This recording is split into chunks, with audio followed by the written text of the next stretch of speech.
Markus, first victory in international race. I think it's an emotional day for you. Yeah, really emotional coming over the line. I was a little bit crying in my eyes into the pit. So yeah, really awesome day, and thank you to the bottom of my heart to the team SRP. Yes.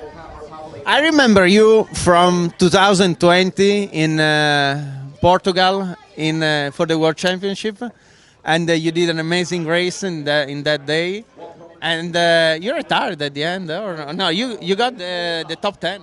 Huh? No, I was P5 that day, but I crashed out. So. You retired. Okay. And today probably you started in that day from my point of view, and today you reached your goal. Yeah, for sure.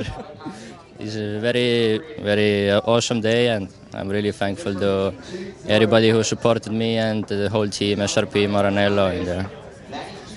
Do you think the shifter class is your class, or you still prefer single gear?